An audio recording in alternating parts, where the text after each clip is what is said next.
اللہ اللہ اللہ اللہ۔ اور ولیمے پر اپنی خوشی کا اظہار کریں۔ یہ جو 500 600 700 لوگ لے کر بیٹی والوں کے اوپر حملہ آور ہوتے ہیں نا، اس کو چھوڑ دیں، یہ زیادتی ہے۔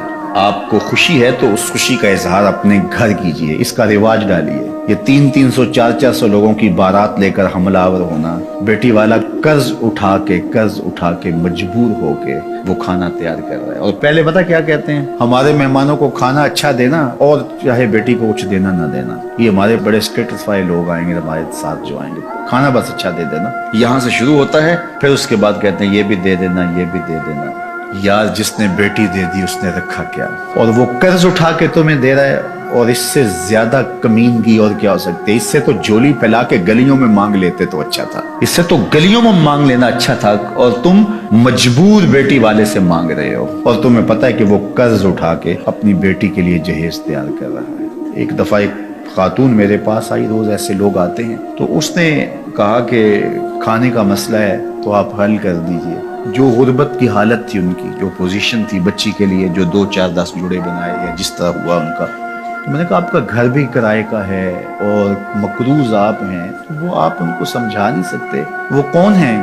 وہ آپ کو جانتے نہیں؟ تو وہ کہنے لگی وہ سکا بھائی ہے میرا جو بارات لے کے آ رہا ہے، سکا بھائی ہے، بہن کے ہاں بارات لے کے آ رہا ہے، اور بہن کرائے کے گھر میں رہتی ہے، اور بیٹی کے لیے بمشکل 2 4 جوڑے اس نے بنائے ہیں۔ وہ کہتا ہے قرض اٹھاؤ، میرے مہمانوں کو کھانا اچھا کھلانا تم۔ اب اس کو کیا ہم خوشی کہیں گے؟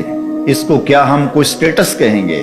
یہ سوائے بے شرمی کے اور کچھ نہیں ہے۔ اور میں سمجھتا ہوں کہ امیر تو امیر پہ ظلم کرتا ہے، غریب بھی غریب پہ ظلم کرتے ہیں۔ اس بہن کو بھائی کہتا کہ تیری بیٹی جوان ہے، میں آؤں گا اپنے بیٹے کو لے کر، نکاح ہوگا، 2 جوڑوں میں گھر لے جاؤں گا، میں کوشش کروں گا کہ تیری بیٹی میرے گھر میں خوش رہے، اور میری جانب سے تجھے ٹھنڈی ہوا پہنچتی رہے، تیرا 1 روپیہ بھی نہیں لگنے دوں گا، مجھے چائے پلا دینا، بس اتنا ہی کافی ہوگا، تو میری بہن ہے، میرے باپ کی بیٹی ہے، میرا خون ہے۔ کس طرح میں جو ہے وہ گوارا کرتا ہوں کہ 50 آدمیوں کا بوجھ تمہارے اوپر لاد دوں، تمہارے گھر میں جو ہے وہ ایک فوج لے کر کے آ جاؤں، حملہ آور ہو جاؤں اتنے لوگوں کے ساتھ تمہارے گھر میں۔ کیا یہ انسانیت ہے؟ اور یہ خوشی ہے؟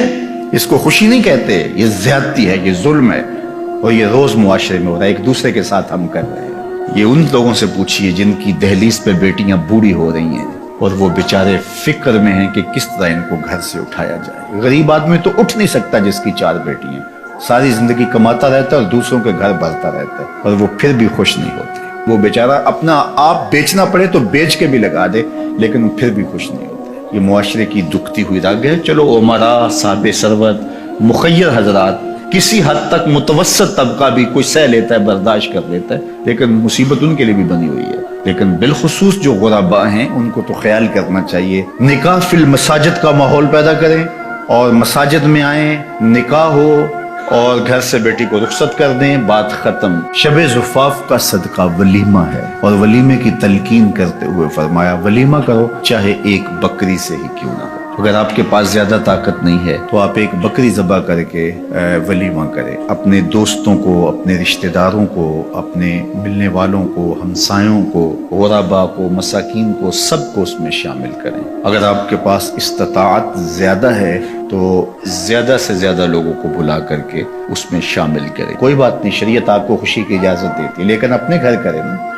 یہ حملہ آور دوسروں کے گھر پہ کیوں ہو رہے ہیں؟ وہ قرض اٹھا کے 5 سال تک قرض اتارتا رہتا ہے وہ غریب۔ اللہ اکبر۔ تو یہ بات ذہن میں رکھیے کہ ولیمے میں آپ وسعت کر سکتے۔ اللہ